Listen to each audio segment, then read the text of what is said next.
Okay, guys. So sorry I haven't talked to you for almost 4 weeks. Yes, we're starting off with the. I'm going to review the Renaissance briefly. You guys do have it on PowerSchool and Google Classroom as your assignments, as well as uh, on Google Class Stream. Now, why do we start with the Northern Renaissance and not with Florence directly? Well, two things happened in the 1420s. Basically, the Black Plague or the pest, the bubonic plague, basically starts ending, but it has caused some major events.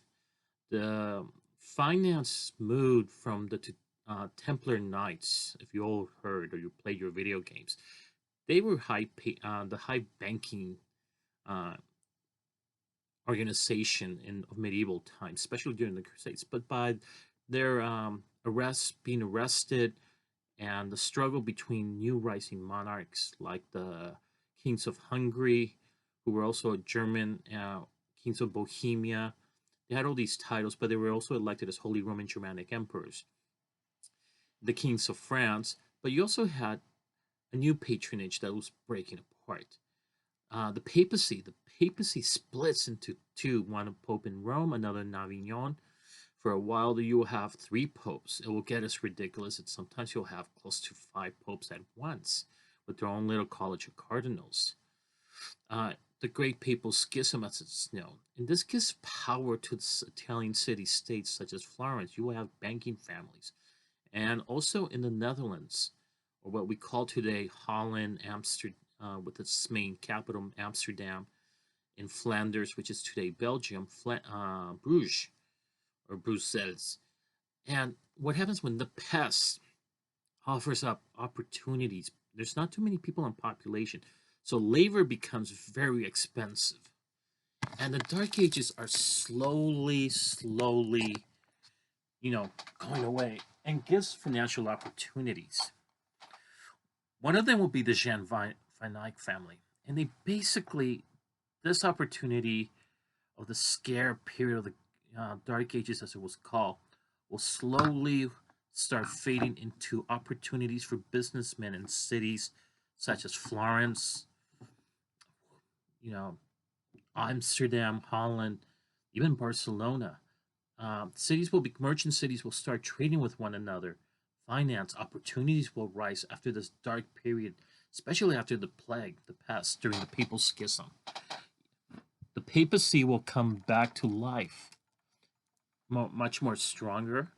Um, it will merchant classes such as the Medicis, the Viscontis, the they will start collecting power and becoming patrons to these artists. Let's get back to the Northern Renaissance. A famous painter we've been talking about, Jan van Eyck. He comes from a knightly family. He will drop this for this.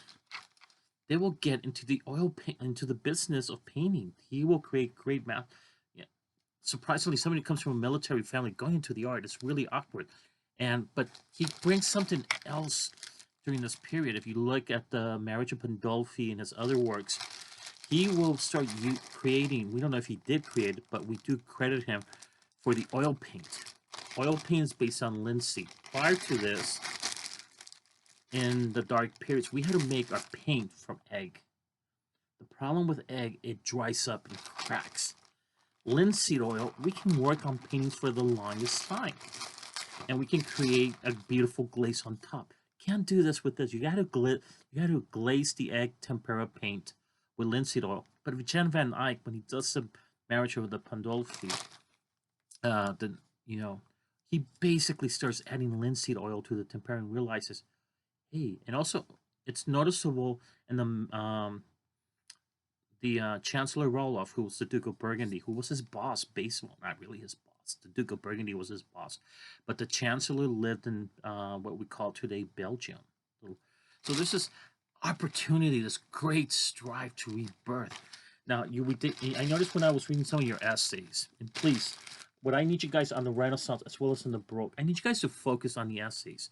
I'm going to talk a little bit more of what's going on with the AP college test. It will be on May the 15th. It will be short answers, essays. So this is why I'm focusing mostly on the essays on the Renaissance. Okay, and I know I'm coming in from my dark study. Some of you guys did talk to me on Google Meet. Don't get shocked about my hair going to waste and my beard. But again, we're talking about Jan van Eyck and giving this wonderful opportunity. Don't in the gloomiest of times. So there's this rebirth, not only in Italy but in the northern countries. And one of these guys also, you guys did an essay question on one of my favorite uh, painters, Bruegel the Elder. Make sure you label him the Elder, because his son was also painting the same style. He was also celebrity. They were uh, they were artists to the Habsburg family. Now in the 14, I would say by the late 1400s or 1490s, the Habsburgs were not only taken the lower countries under the Duchy of Burgundy, because the Emperor Maximilian von Habsburg marries the Duchess of Burgundy, who cannot rule in France, but she can rule in the lower countries because her father, it has to go through male patrilineal. So they marry and they get. So the Habsburgs have all these properties. Max will marry his son to the Spanish heiress, Juana the Mad, and this income and his patronage to these Flemish artists will boom the Northern Renaissance, and also this influence will enlighten the Baroque Counter-Reformation painters. But there will be something special, like we talked about Peter Bruegel the Elder, and I just mentioned the Dark Ages. I'm going to put up the light, and an example of this is the Triumph of Death. And you've seen samples of this. I'm sorry about the reflection. This is the copy of the painting that I've seen. Originally, it was painted in Flanders. It's part of the Habsburg Escorial collection of the Spanish royal family today, or the national patrimony of Spain under the Spanish crown. And it's basically just like the wedding, except the opposite. You have the dead rising up. It's damnation. Death vanquishing the emperor and his armor over here. They're also partying with the people. If you look closer, it is not just white Europeans. You will find African immigrants in between there trying to fight off, or probably socializing with the dead, but the dead are rising up and vanquishing the living human. This is how scary the pest was to them. Another of my favorite Flemish painters, actually he was Dutch, is Hieronymus Bosch. And I don't know where I had left this painting.